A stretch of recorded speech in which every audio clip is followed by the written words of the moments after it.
Once again, welcome back to the Harpreet Singh Show. ਅੱਜ ਦੇ ਇਸ ਪ੍ਰੋਗਰਾਮ ਵਿੱਚ ਤੁਹਾਡੇ ਨਾਲ ਅਸੀਂ ਇੱਕ ਮਹੱਤਵਪੂਰਨ ਜਾਣਕਾਰੀ ਸ਼ੇਅਰ ਕਰਨ ਜਾ ਰਹੇ ਹਾਂ ਕਿਉਂਕਿ ਸਤੰਬਰ ਦੇ ਮਹੀਨੇ ਦੇ ਵਿੱਚ ਇੱਕ ਬਹੁਤ ਵੱਡੇ ਪ੍ਰੋਗਰਾਮ ਦਾ ਆਯੋਜਨ ਕੀਤਾ ਜਾ ਰਿਹਾ ਹੈ ਜਿਹੜਾ ਕਿ ਕੈਨੇਡਾ ਇੰਡੀਆ ਫਾਊਂਡੇਸ਼ਨ ਵੱਲੋਂ ਕਰਵਾਇਆ ਜਾ ਰਿਹਾ ਹੈ। ਇਹ ਕੀ ਪ੍ਰੋਗਰਾਮ ਹੈ ਤੇ ਕਿਉਂ ਕਰਵਾਇਆ ਜਾ ਰਿਹਾ ਤੇ ਇਸ ਦੇ ਕੀ ਬੈਨੀਫਿਟਸ ਹੋਣਗੇ, ਆਓ ਇਸ ਸੰਬੰਧ ਵਿੱਚ ਜਾਣਕਾਰੀ ਲੈਣੇ ਆ ਬਰਜਿੰਦਰ ਡਾਹਾਂ ਤੋਂ। ਜੀ Anand ji, welcome to the programme. Thank you ਜੀ। ਸੋ ਇਹ ਜਿਹੜਾ ਕੈਨੇਡਾ ਇੰਡੀਆ ਫਾਊਂਡੇਸ਼ਨ ਵੱਲੋਂ ਇਹ ਪ੍ਰੋਗਰਾਮ ਦਾ ਆਯੋਜਨ ਕੀਤਾ ਜਾ ਰਿਹਾ ਜੀ, which is Canada India agriculture and food processing forum. ਇਹ ਕੀ ਆਈਡੀਆ ਕਿਸ ਤਰ੍ਹਾਂ ਆਇਆ ਤੇ ਇਹਨੂੰ ਕਿਉਂ ਤੁਸੀਂ ਕਰਵਾ ਰਹੇ ਹੋ ਤੇ ਕੀ ਬੈਨੀਫਿਟਸ ਹੋਣਗੇ? ਹਾਂਜੀ, ਆਈਡੀਆ ਤਾਂ ਇਹ ਇੱਦਾਂ ਦੇ ਆਈਡੀਆ ਤਾਂ ਕਾਫੀ ਸਾਲਾਂ ਤੋਂ ਚੱਲਦੇ ਆ ਜੀ। ਕੈਨੇਡਾ ਇੰਡੀਆ ਫਾਊਂਡੇਸ਼ਨ ਬੇਸਿਕਲੀ ਜਿਹੜੀਆਂ ਪਬਲਿਕ ਪਾਲਿਸੀ ਦੇ ਇਸ਼ੂ ਆ ਜਿਹੜੇ ਆਪਣੀ ਕੈਨੇਡਾ ਤੇ ਇੰਡੀਆ ਦੇ ਰਿਲੇਸ਼ਨ ਦੇ ਬਾਰੇ ਤਲਕ ਰੱਖਦੇ ਆ, ਅਸੀਂ ਉਹਨਾਂ ਪਾਲਿਸੀ ਇਸ਼ੂ ਨੂੰ ਐਡਰੈਸ ਕਰਦੇ ਆ। ਰਾਈਟ। ਸੋ ਇੱਕ ਢੰਗ ਅਸੀਂ ਇਹ ਲੱਭਿਆ ਕਿ ਜਿਹੜੇ ਮੇਨ ਪ੍ਰਾਇਓਰਟੀ ਏਰੀਆ ਬੋਥ ਆਪਣੇ ਦੇਸ਼ਾਂ ਲਈ, ਰਾਈਟ, ਉਹਨਾਂ ਦੇ ਬਾਰੇ ਅਸੀਂ ਲੋਕਾਂ ਨੂੰ ਇਕੱਠੇ ਕਰੀਏ ਜਿੱਥੇ ਪਾਲਿਸੀ ਮੇਕਰ ਆ ਰਹੇ ਆ, ਇਲੈਕਟਡ ਲੀਡਰਸ ਆ ਰਹੇ ਆ, ਇੰਡਸਟਰੀ ਦੇ ਬੰਦੇ ਆ ਰਹੇ ਆ, ਕਿ ਜਿੱਥੇ ਜਿੱਥੇ ਕੋਈ ਪਾਲਿਸੀ ਜਿਹੜੀਆਂ ਇਸ ਵੇਲੇ ਹੈਗੀਆਂ ਉਹ ਬੈਰੀਅਰਸ ਆ ਵਧੀਆ ਰਿਲੇਸ਼ਨਸ ਤੇ, ਉਹਨਾਂ ਨੂੰ ਕਿੱਦਾਂ ਅਸੀਂ ਹੱਲ ਕਰ ਸਕਦੇ ਹਾਂ। ਇਹ ਸਾਡਾ ਤੀਜਾ ਥੀਮਡ ਫੋਰਮ ਆ ਜਿਹੜਾ ਅਸੀਂ ਕਰਾ ਰਹੇ ਹਾਂ। ਅੱਗੇ 2009 ਦੇ ਵਿੱਚ ਅਸੀਂ ਐਨਰਜੀ ਦੇ ਕੀਤਾ ਸੀਗਾ, ਉਦੋਂ ਡਾਕਟਰ ਮਨਟੂ ਸਿੰਘ ਆਲੂਵਾਲੀਆ ਜਿਹੜੇ ਪਲੈਨਿੰਗ ਕਮਿਸ਼ਨ ਦੇ ਵਾਈਸ ਚੇਅਰ ਆ, ਤਾਂ ਡਾਕਟਰ ਅਬਦੁਲ ਕਲਾਮ ਹੁਣੀ ਉਹ ਵੀ ਆਏ ਸੀਗੇ, ਤਾਂ ਇੰਡਸਟਰੀ ਤੋਂ ਬੰਦੇ ਆਏ। ਸੋ ਉਹ ਫੋਰਮ ਅਸੀਂ 2009 ਦੇ ਵਿੱਚ ਕੀਤਾ। 2010 ਦੇ ਵਿੱਚ ਅਸੀਂ ਫੋਰਮ ਕੀਤਾ ਸੀਗਾ ਮਿਨਰਲਸ ਦਾ ਮੈਟਲਸ ਤੇ, ਕਿਉਂਕਿ ਤੁਹਾਨੂੰ ਪਤਾ ਇੰਡੀਆ ਦੇ ਵਿੱਚ ਹਜੇ ਬਹੁਤ ਅਨਐਕਸਪਲੋਰਡ ਏਰੀਆਜ਼ ਪਏ ਆ, ਤਾਂ ਜਿਹੜੀ ਆਪਣੀ ਮਾਈਨਿੰਗ ਸੈਕਟਰ ਆ ਉਹ ਹਜੇ ਫੋਰਨ ਇਨਵੈਸਟਮੈਂਟ ਵਾਸਤੇ ਨਹੀਂ ਖੁੱਲਿਆ ਗਿਆ। ਤਾਂ ਕੈਨੇਡਾ ਦੇ ਵਿੱਚ ਸਭ ਤੋਂ ਟੌਪ ਦੀਆਂ ਮਾਈਨਿੰਗ ਕੰਪਨੀਜ਼ ਦੁਨੀਆ ਦੇ ਵਿੱਚ, ਤਾਂ ਟੈਕਨੋਲੋਜੀ ਉਹ ਸਾਡੀ ਕੈਨੇਡਾ ਦੇ ਵਿੱਚ ਅਸੀਂ ਲੀਡਰ ਆ। ਉਹ ਅਸੀਂ 2010 ਦੇ ਵਿੱਚ ਕਰਾਇਆ। ਉਹਨਾਂ ਦੋ ਫੋਰਮਸ ਤੋਂ ਬਾਅਦ ਅਸੀਂ ਰਿਪੋਰਟਸ ਤਿਆਰ ਕਰਕੇ ਬੋਥ ਫੈਡਰਲ ਗਵਰਨਮੈਂਟ ਨੂੰ ਤਾਂ ਇੰਡੀਆ ਦੀ ਸੈਂਟਰਲ ਗਵਰਨਮੈਂਟ ਨੂੰ, ontario ਦੀ ਗਵਰਨਮੈਂਟ ਨੂੰ ਅਸੀਂ ਦਿੱਤੀਆਂ, ਜਿਹਦੇ ਵਿੱਚ ਪਾਲਿਸੀ ਰეკਮੈਂਡੇਸ਼ਨਸ ਸੀਗੀਆਂ। ਇੱਕ ਜਿਹੜੀ ਆਊਟਕਮ ਸੀਗੀ ਐਨਰਜੀ ਫੋਰਮ ਦੀ, ਉਹ ਇਹ ਆ ਕਿ ਸਾਲ ਦੇ ਬਾਅਦ ਫਿਰ ਆਪਣਾ ਜਿਹੜਾ ਕੈਨੇਡਾ ਤੇ ਇੰਡੀਆ ਦੇ ਵਿਚਾਲੇ ਸਿਵਲ ਨਿਊਕਲੀਅਰ ਐਗਰੀਮੈਂਟ ਹੋਇਆ।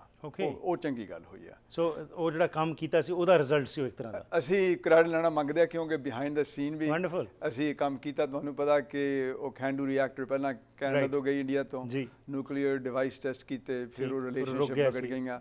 ਉੱਥੋਂ ਫਿਰ ਥੋੜਾ ਜਿਹੜਾ ਕਹਿੰਦੇ ਹੁੰਦੇ ਆ ਜਿਹਦਾ ਫਰੀਜ਼ ਪੈ ਗਿਆ ਰਿਲੇਸ਼ਨਸ਼ਿਪ ਤੇ, ਉਹਨੂੰ ਵਾਰਮ ਅਪ ਕਰਨ ਲਈ ਦੋਹਾਂ ਦੇਸ਼ਾਂ ਦੀ ਰਿਲੇਸ਼ਨਸ਼ਿਪ, ਉਹ ਅਸੀਂ ਬਿਹਾਈਂਡ ਦਾ ਸੀਨ ਸਾਡੇ ਆਰਗੇਨਾਈਜੇਸ਼ਨ ਨੇ ਰੋਲ ਪਲੇ ਕੀਤਾ। ਸੋ ਇਵੇਂ ਹੀ ਹੁਣ ਜਿਹੜਾ ਕੈਨੇਡਾ ਇੰਡੀਆ ਐਗਰੀਕਲਚਰ ਤੇ ਫੂਡ ਪ੍ਰੋਸੈਸਿੰਗ ਫੋਰਮ ਆ, ਅਸੀਂ ਤਦ ਕਰ ਰਹੇ ਹਾਂ। ਇਸ ਵੇਲੇ ਕੈਨੇਡਾ ਤੇ ਇੰਡੀਆ ਦੇ ਵਿਚਾਲੇ ਨੈਗੋਸ਼ੀਏਸ਼ਨਸ ਚੱਲ ਰਹੀਆਂ, ਸੀਪਾ ਜਿਹੜਾ ਹੈਗਾ ਕੰਪਰੀਹੈਂਸਿਵ ਇਕਨੋਮਿਕ ਪਾਰਟਨਰਸ਼ਿਪ ਐਗਰੀਮੈਂਟ, ਪਰ ਰੀਅਲੀ ਇਹ ਫ੍ਰੀ ਟ੍ਰੇਡ ਐਗਰੀਮੈਂਟ ਆ ਦੋਹਾਂ ਦੇਸ਼ਾਂ ਦੇ ਬਾਰੇ।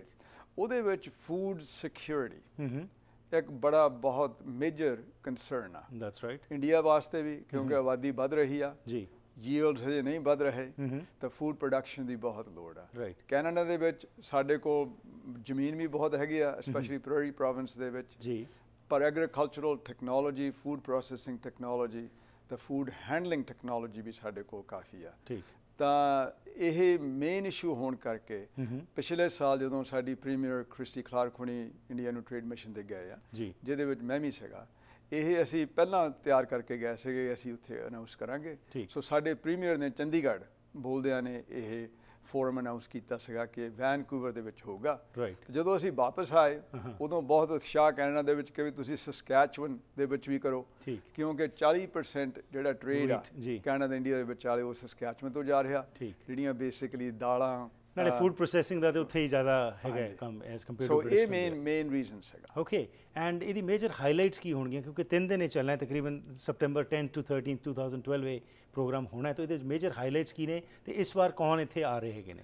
ਇਸ ਵੇਲੇ ਕਾਫੀ ਪਹਿਲੀ ਗੱਲ ਆ, 2 ਦਿਨ ਹੈਗਾ ਵੈਨਕੂਵਰ, 2 ਫੁੱਲ ਦਿਨ, 10 ਤਰੀਕ ਨੂੰ ਤਾਂ 11 ਨੂੰ ਸਤੰਬਰ ਦੇ ਵਿੱਚ, ਤਾਂ 12-13 ਨੂੰ ਹੈਗਾ ਸਾਸਕਟੂਨ ਦੇ ਵਿੱਚ।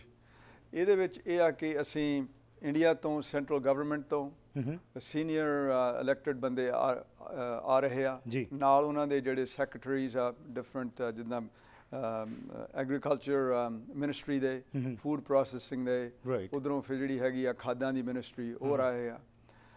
ਸਾਨੂੰ ਪੂਰੀ ਆਸ ਆ ਕਿ 1-2 CM ਚੀਫ ਮਿਨਿਸਟਰ ਵੀ ਆਉਗੇ, ਹੋ ਸਕਦਾ ਪੰਜਾਬ ਤੋਂ ਵੀ ਆਉਣ, ਹਰਿਆਣੇ ਵਾਲਿਆਂ ਨੇ ਸਾਨੂੰ ਹਾਂ ਕੀਤੀ ਹੋ ਆ। ਸੋ ਜਦ ਉਹ ਅਸੀਂ ਹੁਣ ਡੀਟੇਲ ਉਹਨਾਂ ਨੂੰ ਕੰਪਲੀਟ ਕਰ ਰਹੇ ਹਾਂ।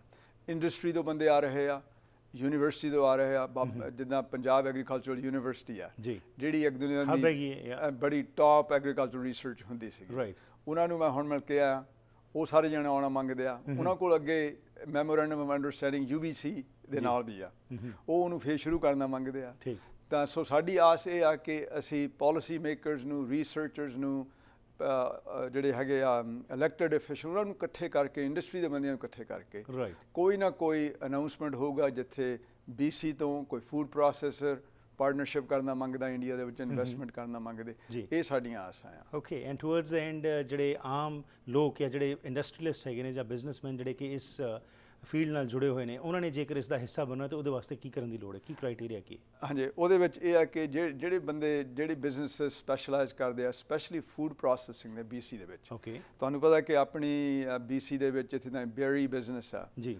ਉਹ ਆਲਮੋਸਟ ਆਪਣੇ ਪੰਜਾਬੀ ਹੱਥਾਂ ਦੇ ਵਿੱਚ 93% ਤੇ ਜਿਹੜੀ ਫਰੂਟ ਗਰੋਇੰਗ ਇੰਡਸਟਰੀ ਆ ਉਹਦੇ ਵਿੱਚ ਪ੍ਰੋਸੈਸਿੰਗ ਵੀ ਆਉਂਦੀ ਆ ਉਹ ਵੀ ਕੋਈ 60% ਆਪਣੀ ਕਮਿਊਨਿਟੀ ਦੇ ਬੰਦਿਆਂ ਦੇ ਕੋਲ ਸੋ ਨੈਚੁਰਲ ਲਿੰਕ ਆ ਮੈਂ ਕਈ ਬੰਦਿਆਂ ਨਾਲ ਗੱਲ ਵੀ ਕੀਤੀ ਆ ਉਹ ਆਉਣਾ ਮੰਗਦੇ ਆ ਉਹਨਾਂ ਦੇ ਮਨ ਦੇ ਵਿੱਚ ਵੀ ਹੈਗਾ ਖਿਆਲ ਕਿ ਜੇ ਇੱਥੇ ਉਹਨਾਂ ਕੋਲ ਕੋਈ ਟੈਕਨੋਲੋਜੀ ਹੈਗੀ ਆ ਉਹ ਕਿਸੇ ਤਰ੍ਹਾਂ ਟ੍ਰਾਂਸਫਰ ਕਰ ਸਕਦੇ ਆ ਜਾਂ ਇਨਵੈਸਟਮੈਂਟ ਕਰ ਸਕਦੇ ਇੰਡੀਆ ਦੇ ਵਿੱਚ ਉਹ ਹੋਊਗੀ ਤਾਂ ਉਹ ਕ੍ਰਾਈਟੇਰੀਆ ਤਾਂ ਬੇਸਿਕਲੀ ਇਹ ਆ ਇੰਟਰਸਟ ਚਾਹੀਦਾ ਉਤਸ਼ਾਹ ਚਾਹੀਦਾ ਤਾਂ ਜੇ ਕੋਈ ਕਿਸੇ ਨੂੰ ਮਿਲਣਾ ਮੰਗਦੇ ਆ ਆਪਣੀ ਬਿਜ਼ਨਸ ਨੂੰ ਐਕਸਪੈਂਡ ਕਰਨਾ ਮੰਗਦੇ ਆ ਇਦਾਂ ਦੀ ਅਸੀਂ ਓਪਰਚੁਨਿਟੀ ਉੱਥੇ ਕ੍ਰੀਏਟ ਕਰ ਰਹੇ ਹਾਂ ਬਹੁਤ ਖੂਬ ਜੀ and thank you for coming over here and sharing this information and best ਵਿਸ਼ੇਸ ਕਿ ਤੁਸੀਂ ਜਿਹੜਾ ਇਹ ਪ੍ਰੋਗਰਾਮ ਕਰ ਰਹੇ ਹੋ ਇਸ ਦਾ ਲੋਕਾਂ ਨੂੰ ਅਤੇ ਸਾਡੀ ਕੰਟਰੀਜ਼ ਨੂੰ ਬੈਨੀਫਿਟ ਹੋਏਗਾ thanks once again thank you ਜੀ ਜੋ ਅੱਜ ਗੱਲਬਾਤ ਹੋਈ ਜੀ ਉਸ ਵਿੱਚ ਕੈਨੇਡਾ ਇੰਡੀਆ ਫਾਊਂਡੇਸ਼ਨ ਵੱਲੋਂ 10 ਤੋਂ ਲੈ ਕੇ 13 ਸਤੰਬਰ ਤੱਕ ਇਹ ਪ੍ਰੋਗਰਾਮ ਦਾ ਆਯੋਜਨ ਕੀਤਾ ਜਾ ਰਿਹਾ ਹੈ ਤੇ ਜਿਸ ਤਰ੍ਹਾਂ ਇਹਨਾਂ ਨੇ ਗੱਲਬਾਤ ਕੀਤੀ ਕਿ ਇਹ ਉਹਨਾਂ ਵਾਸਤੇ ਜਿਹੜੇ ਲੋਕ ਇੰਟਰਸਟਿਡ ਨੇ ਇਸ ਫੀਲਡ ਦੇ ਵਿੱਚ ਇੱਕ ਬਹੁਤ ਵਧੀਆ ਓਪਰਚੁਨਿਟੀ ਹੋਏਗੀ ਕਿ ਤੁਸੀਂ ਨੈਟਵਰਕਿੰਗ ਵੀ ਕਰ ਸਕੋਗੇ ਤੇ ਨਾਲ